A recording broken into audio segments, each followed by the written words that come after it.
माझा विशेषमध्ये यानंतर आणखी एक पुढची आज दिवसभरातली महत्त्वाची बातमी पाहायची आहे। बातमी आहे आपल्या लाडक्या गणपती बाप्पाच्या उत्सवाची।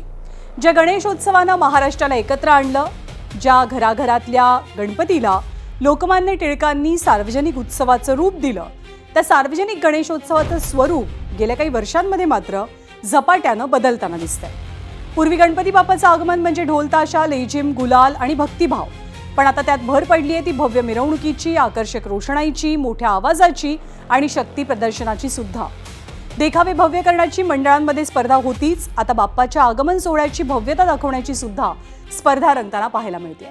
या सगळ्याचा थेट ताण येतो तो शहराच्या वाहतूक व्यवस्थेवर आणि सुरक्षा यंत्रणेवर। याच पार्श्वभूमीवर पुणे आणि कोल्हापुरात पोलिसांनी गणेश मंडळांच्या आगमन मिरवणुकांबाबत काही कडक निर्देश दिलेत।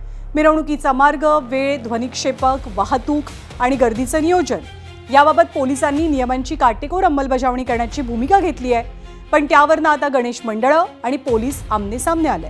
त्यामुळे उत्सव आणि शिस्त यांच्यामधल्या सीमा रेषेचा वाद अनेक ठिकाणी पाहायला मिळतोय। त्या वादाला सुरुवात झाली ती पुण्यामधनं। गणपती मिरवणुकीत 4च साऊंड सिस्टीम लावण्याचे आदेश पुणे पोलीस आयुक्त अमितेश कुमारांनी दिले, पण या आदेशाला गणपती मंडळांनी विरोध केलाय। त्यासोबत साऊंड सिस्टीम असोसिएशनचा सुद्धा विरोध आहे।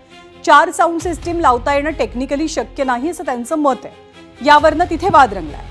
त्यापाठोपाठ एक नवीन वाद कोल्हापुरात सुरू झाला।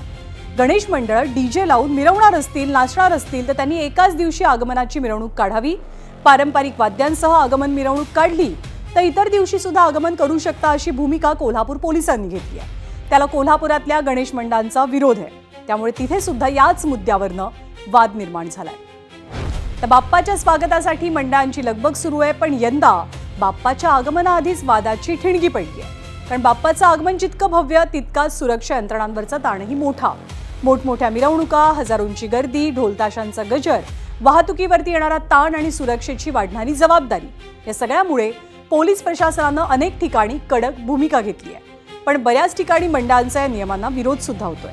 त्यामुळे भक्तीचा उत्सव आणि शिस्तीची चौकट यांचा मेळ घालायचा कसा हाच मोठा प्रश्न आहे। गणपती बाप्पा अवघ्या महाराष्ट्राचं आराध्य दैवत। प्रत्येक वर्षी श्रावण संपत आला की सर्वांना भाद्रपदाचे वेध लागतात, ते या बाप्पासाठीच।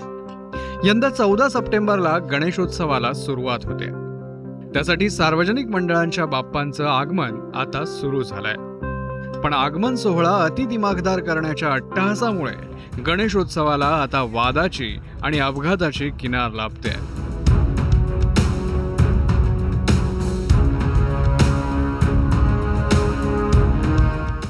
मुंबईतल्या भुलेश्वर इथे आगमन मिरवणुकीत झालेल्या अपघातात 2 जण दगावले। त्यानंतर आगमन मिरवणुकीत डीजे वाजवण्यावरून देखील वाद सुरू झालाय। मिरवणुकीत डीजेला फक्त 4 साऊंड सिस्टीम म्हणजे 4च स्पीकर लावण्याचे पुणे पोलिसांचे आदेश आहेत।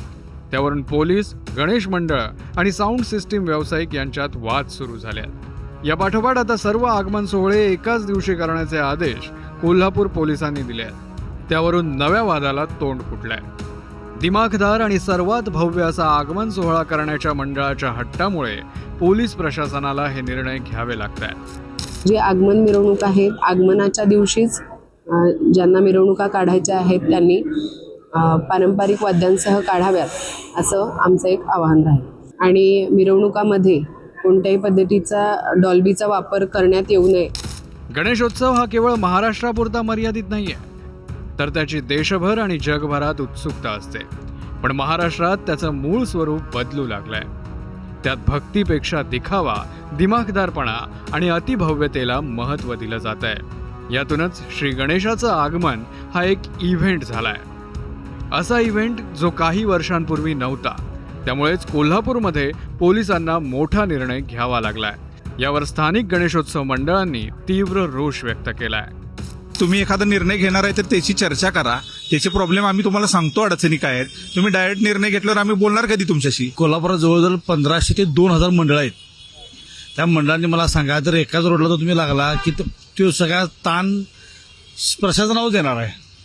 पोलीस खाता असेल, महानगरपालिका असेल, ती व्यवस्था त्यांना कोलमडणार। एका दिवशी होणे शक्य नाही आणि वादावादी प्रसंग होतील। प्रशासन म्हणून जर चांगल्या पद्धतीनं हे गणेशोत्सव साजरा करायचा असेल तर आमची भूमिका तुम्ही पहिला ऐकून घ्यायला पाहिजे.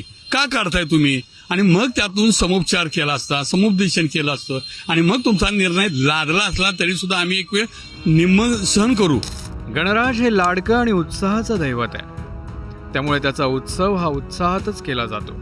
पण आपल्याकडे सार्वजनिक गणेशोत्सवात विसर्जन मिरवणुकीला महत्त्व आहे. श्री गणरायाचं आगमन हे आजवर साधेपणानं होत होतं, पण आता भक्तीपेक्षा दिखाव्यासाठी मंडळांचा हट्ट अधिक आहे.